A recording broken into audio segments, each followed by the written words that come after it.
हातिम अब तक 2 सवाल हल कर चुका था, पहला सच्चाई का और दूसरा नेकी का।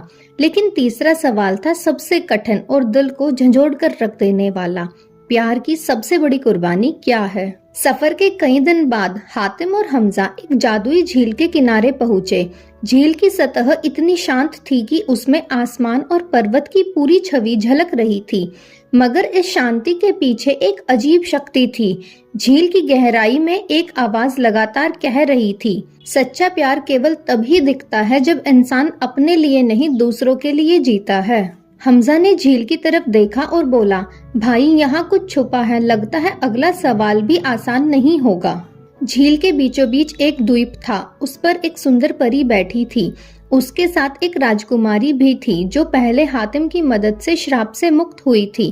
परी ने मुस्कुराकर कहा, हातिम अब तुम्हें तीसरा सवाल हल करना है। इसे हल करने के लिए तुम्हें अपने दिल की सच्चाई और प्यार की कुर्बानी दिखानी होगी। राजकुमारी ने हाथ जोड़कर कहा, अगर तुम इस सवाल को सही हल करोगे तो मैं हमेशा के लिए आजाद रहूंगी, पर इसका मतलब ये है कि तुम्हें अपने किसी प्रिय चीज का त्याग करना होगा। हमजा ने चिंतित होकर कहा, भाई क्या हमें फिर से अपना सामान और खजाना छोड़ना पड़ेगा? हातिम ने गंभीर होकर कहा, इस बार बात सिर्फ सामान की नहीं है, हमें प्यार और अपनत्व की असली परीक्षा देनी है। अगर हम किसी के लिए खुद को जोखिम में डालते हैं, वही असली कुर्बानी है। तभी झील की गहराई से एक जल राक्षस प्रकट हुआ। उसने गर्जना की, अगर तुम्हारा प्यार सच्चा है तो खुद की सबसे प्रिय चीज मुझे दे दो। हातिम ने अपनी तलवार को थोड़ी देर देखा, फिर उसे जल राक्षस के पास रख दिया।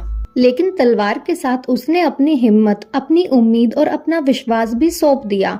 जल राक्षस ने हैरान होकर कहा, सच्चा प्यार वही है जो बिना स्वार्थ के दिया जाए, तेरी आत्मा में यही कुर्बानी है। जल राक्षस गायब हो गया और झील के पानी में एक तीसरा पत्थर चमका, जिस पर लिखा हुआ था, प्यार की सबसे बड़ी कुर्बानी अपने स्वार्थ को छोड़कर दूसरों के लिए जीना है। हमजा की आंखें चमक उठी और उसने कहा, भाई ये तो असली सीख है। प्यार केवल बोलने या महसूस करने से नहीं, बल्कि त्याग करने से दिखता है।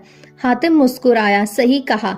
अब हमारे पास 3 उत्तर हैं, लेकिन सफर अभी बाकी है। अगला सवाल और भी कठिन होगा। अब हातिम के पास 3 पत्थर थे जिन पर लिखे थे तीनों सवालों के जवाब। लेकिन बचे हुए 4 सवालों के जवाब ढूंढने के लिए हातिम और हमजा ने अपना सफर फिर से शुरू किया। क्या वह बचे हुए चारों सवालों के जवाब ढूंढ पाएंगे? जानने के लिए देखिए हातिम ताई।